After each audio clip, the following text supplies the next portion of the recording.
السلام علیکم dear reader and listeners, ہدا ماجد کے اردو ناولس لائبریری میں آپ کا ڈھیر سارا ویلکم۔ رمز جنون کی نیکسٹ ایپیسوڈ لے کر حاضر ہوئی ہوں۔ اگر آپ نے ابھی تک میرے اس چینل کو سبسکرائب نہیں کیا، جلدی سے سبسکرائب کر دیں، لائک اینڈ شیئر کریں اور اپنی رائے کامنٹ باکس میں لازمی دیں۔ اچھا جی، آپ لوگوں کے لائک کامنٹس اتنے کم ہو گئے، ویوز کم ہو گئے، مجھے سمجھ نہیں آ رہی آپ لوگ کہاں چلے گئے یا آپ لوگوں کو ریڈ نہیں کرنا۔ پہلے تو آپ لوگوں نے انت مچائی ہوئی تھی کہ جی آپ ریڈ کر دیں، رمز جنون رمز جنون، اتنے ووٹ تھے رمز جنون کے کہ حد تھی۔ میں نے نہیں کرنا تھا لیکن میں نے آپ لوگوں کی وجہ سے کی ہے۔ اب میں نے اسٹارٹ کر دیا ہے تو سب لوگ بھاگ گئے ہیں، پتہ نہیں کہاں بھاگ گئے۔ اور مجھے پلیز 50 لائک کا کرائٹیریا کمپلیٹ کر کے دیا کریں تاکہ میں آپ لوگوں کو جلدی جلدی ایپیسوڈز دوں۔ اور میں کوشش کروں گی کہ جلدی جلدی 4 ایپیسوڈ 3 ایپیسوڈ روز ریگولر دے کے اور آپ لوگوں کا یہ ناول جلدی جلدی جلدی جلدی کمپلیٹ کروا دوں، ٹھیک ہے؟ تو اب آپ لوگ ساتھ نہیں دے رہے، اب میں ہمت کر رہی ہوں تو آپ لوگ بھاگے ہوئے ہیں پتہ نہیں کہاں پہ۔ تو پلیز تھوڑا سا خیال کریں، اگر آپ لوگ ریڈ کر رہے ہیں تو ایک دفعہ چھوٹا سا لائک کر دیا کریں تاکہ میری حوصلہ افزائی ہو، میں آپ لوگوں کو زیادہ سے زیادہ دوں۔ میرے جو پرانے سبسکرائبر ہیں ان کو پتہ ہے کہ میں دن میں 6 ایپیسوڈس بھی دے سکتی ہوں۔ اگر آپ لوگ مجھے خوش کریں نا کہ آپ لوگ اچھا سا رسپانس دیں تو میں آپ لوگوں کو 6 ایپیسوڈس بھی دے سکتی ہوں دن میں، لیکن آپ لوگوں کا رسپانس اتنا کم ہے، پھر میں کوشش کرتی ہوں کہ چلو جی اس ویڈیو کو تھوڑا سا ٹائم مل جائے آپ لوگوں کو، پھر اس کے بعد نیکسٹ ایپیسوڈ جو ہے وہ اپلوڈ کروں گی۔ تو پتہ نہیں آپ لوگ کیا کر رہے ہیں کیا نہیں۔ اب میں سوچ رہی ہوں اس کو اسکپ کر دوں یا اس کو اسٹاپ لگا دوں، پھر ووٹنگ شروع ہو جائے گی جی آپ ہی پلیز دے دیں پلیز دے دیں، تو پلیز یار خیال کرا کرو۔ اور اس کے علاوہ جو جانی تمنا ہے وہ بھی انشاءاللہ ریڈ کرنے والی ہوں۔ اچھا، اب اس میں جو ارحام زاران اور اسفند خانزادہ ہے نا، ان کی سٹوری جو ہے نا وہ تھوڑی سے لیٹ سٹارٹ ہوگی، مینس کہ ہو جائے گی۔ ابھی جو دوسرے آریان خانزادہ ہے، زرمش ہے اور اشال خان ہے، اس میں حاکم خان کی سٹوری ہے، اب یہ سٹارٹ ہو رہی ہے۔ اور مجھے امید ہے کہ آپ لوگوں کو جو ان کے کریکٹرز ہیں نا، جو نیو کریکٹرز کی انٹری ہوئی ہے، یہ ان خانزادوں سے زیادہ فیوریٹ ہونے والے ہیں کیونکہ یہ پھیکے پڑ جائیں گے ان کے آگے۔ اب آگے آگے آپ لوگ، ابھی تو سٹوری سٹارٹ ہوئی ہے نا، سٹوری بن رہی ہے تو ان کی بھی انٹری ہوگی، وہ بھی ہیں اس ناول میں ضرور ہیں، لیکن یہ ہے کہ ان کی انٹری ہوتے ہوتے نا ان کا جو امیج ہے وہ زیادہ آپ لوگوں کے لیے اچھا بن جائے گا۔ تو چلیں سٹارٹ کرتے ہیں۔ اشال خان اپنے کمرے میں داخل ہوئی تو رائنا خان اپنے سنگل بیڈ پر اوندھے منہ لیٹی زوروں قطار رو رہی تھی۔ اشال خان پریشان ہوتے ہی اس کی طرف بڑھی۔ رائنا، اشال نے اسے کندھے سے جکڑے سیدھا کیا۔ رائنا خان اپنے آنسو صاف کرتے اٹھ کر بیٹھی تھیں۔ اشال خان نے اس کے چہرے کی طرف دیکھتے جلدی سے اپنی نگاہیں پھیری، بلکہ اسے مجبوراً اپنی نگاہیں پھیرنی پڑیں۔ اس کے سفید رنگت رونے کی وجہ سے گلابی ہو رہی تھی، تیکھی ناک سرخ ہو رہی تھی، سرمے گہری آنکھیں تو قاتلانہ روپ دھارے ہوئے تھی۔ چاکلیٹی براؤن سلکی بال اس کے چہرے کے اطراف میں بکھرے اس کی خوبصورتی کو کئی گنا بڑھائے ہوئے تھے۔ نگاہیں جمانا مشکل تھا۔ اشال خان نے دل ہی دل میں نظر بد کی دعا پڑھ کر رائنا خان پر پھونکی۔ ان کے پورے خاندان میں رائنا جتنی خوبصورت لڑکی نہ تھی، وہ خود رائنا جتنی خوبصورت نہ تھی، مگر اشال خان کا کانفیڈنس اسے رائنا خان سے بہت منفرد بناتا تھا۔ جہاں اشال خان ہوتی، رائنا کبیر خان کا وجود دور کہیں چلا جاتا تھا۔ رائنا خان کی بے پناہ خوبصورتی بھی دوسروں کو متاثر نہ کر پاتی تھی۔ رائنا کبیر خان جتنی خوبصورت تھی اتنی ہی کم ہمت، ڈرپوک، بات بات پر رونے والی لڑکی تھی۔ کیا ہوا ہے مائی سویٹ پپو؟ اشال خان نے ہمیشہ کی طرح اس کے بے حد خوبصورت ابھرے ہوئے گال پر چٹکی کاٹتے ہوئے اسے چھیڑا تھا۔ وہ پھپھو کہنے پر اتنا چڑھتی تھی یہ تو ساری حویلی جانتی تھی، صرف آریان خانزادہ کا پھپھو کہنا برداشت کرتی تھی۔ آریان میں رائنا خان کی جان جو بستی تھی۔ مت کہا کرو پھپھو مجھے، چھوٹی ہوں تم سے اشال، کبھی کہیں دیکھا یا سنا ہے پھپھو اپنی بھتیجی سے چھوٹی ہو؟ رائنا خان جو ہنسی ہوئی تھی۔ رائنا خان کے منہ بسوڑنے پر اشال خان کا کہکا گونجا تھا۔ تم 18 سال کی، میں 20 سال کی، اتنا فرق تو نہیں ہے۔ اشال خان نے لب دانتوں تلے دبایا تھا۔ اشال، یہ فرق نہیں ہے، یہ بہت عجیب ہے، مجھے کتنی شرمندگی ہوتی ہے، تبھی تو لالا کو بابا کہتی ہوں اور بابا کو دادا جان۔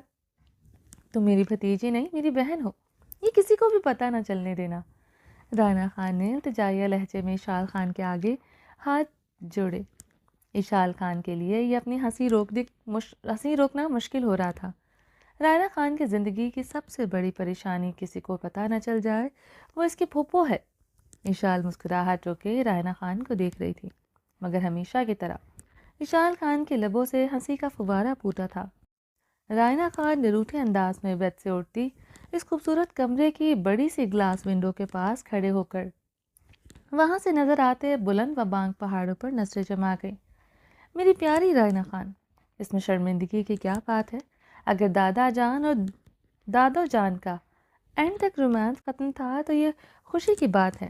ویسے بھی پاپا ہی ان کی اکلوتی اولاد تھے۔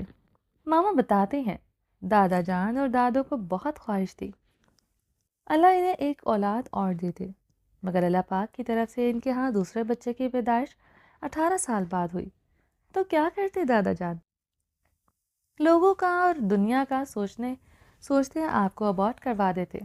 اشال خان نے رائنا خان کی کمر پر اپنی ہاتھ پھیرے تھے۔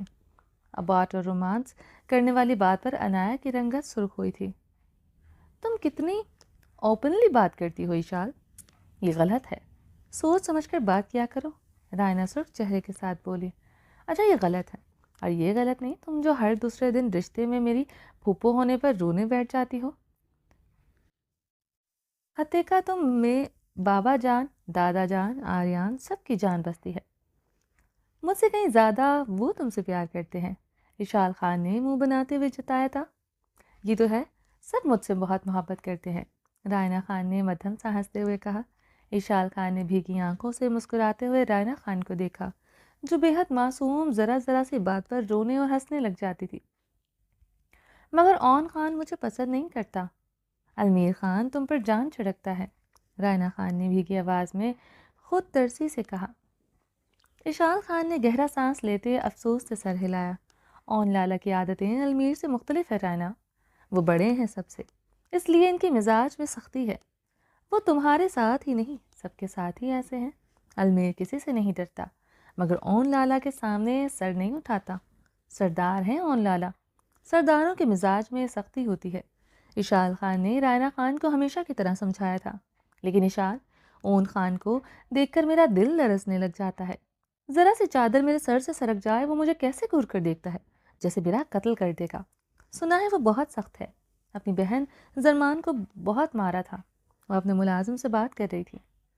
اون خان مجھ سے کہہ چکا تھا وہ مجھے پسند نہیں کرتا، میں اس کے خاندان کی ہوں، اس لیے مجھ سے نکاح ضرور کرے گا، اپنا وارث بھی پیدا کرے گا، مگر ایک شادی وہ کسی کانفیڈنٹ شہر کی لڑکی سے کرے گا۔